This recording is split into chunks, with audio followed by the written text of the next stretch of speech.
Quatrième impact de cette loi de finances pour 2021 concerne le renforcement des droits du contribuable. C'est un élément extrêmement important et qui fait quelque part partie de la notion de modernisation du contrôle fiscal. Dans le sens où en réalité nous avons des rédactions qui ont été un certain temps utilisées dans des procédures de contrôle fiscal, mais qui présentaient un certain nombre d'ambiguïtés ou qui laissaient plutôt une large manœuvre d'interprétation. Il y a justement dans cette loi de finances 2021 une nouvelle rédaction des articles 19 et suivants du Code des procédures fiscales.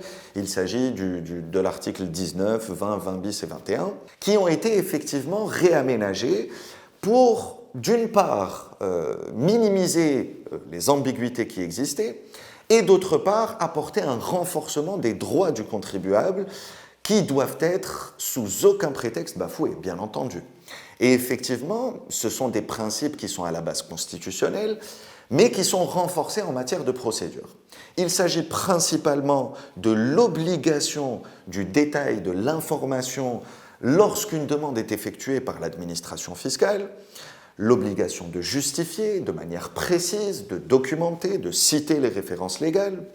Vous avez une intégration d'une notion importante qui est la force majeure, une notion civile, mais qui sera applicable en matière de contrôle des déclarations ou des vérifications sur place ou approfondies. Et vous avez enfin la précision de toutes les procédures contradictoires administratives qui ont été bien entendu détaillées avec tous les délais qui ont été nettement précisés pour justement pallier à toute ambiguïté en matière de rejet en la forme ou de perte de droit de recours. Ce qui est un élément important car en matière de contrôle administratif, les délais de réponse du contribuable sont souvent très courts. Ils sont entre 30 et 60 jours et effectivement il faut avoir une réactivité assez prononcée lorsqu'on est dans ces phases de contrôle. Cinquième impact de cette loi de finances pour 2021 sur les entreprises concerne la notion de subvention d'exploitation. À ne pas confondre, bien sûr, avec la notion de subvention d'investissement. Celle qui est liée à l'investissement concerne des aides qui sont versées justement pour effectuer des opérations d'investissement.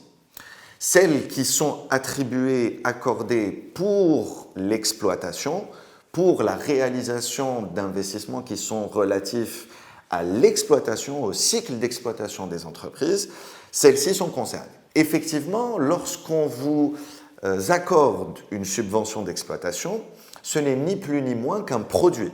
Néanmoins, il est assez exceptionnel, il ne rentre pas dans l'activité de la société et donc nous ne pouvons pas parler de chiffre d'affaires. Il y a une question d'application de l'impôt IBS.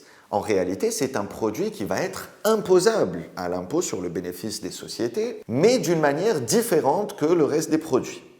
Vous allez pouvoir fractionner cette subvention en fonction d'une durée.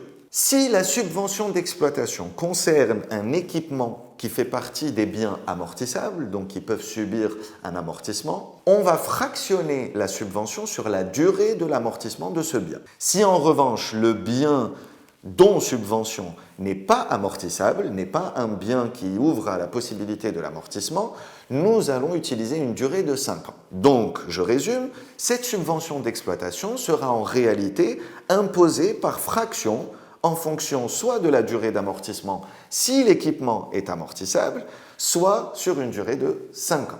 Effectivement, si le matériel ou l'équipement est cédé avant la fin de cette durée, il va falloir retrancher les fractions qui n'ont pas encore été imposées dans la partie calcul de la plus-value. C'est une procédure d'imposition qui est également différente de celle de l'imposition sur le chiffre d'affaires, mais en réalité, nous devons ne pas oublier de prendre en compte les fractions qui n'ont pas encore été imposées, donc les fractions futures à la date de cession, pour effectivement les intégrer dans la notion de plus-value. C'est in fine cette plus-value qui sera imposée.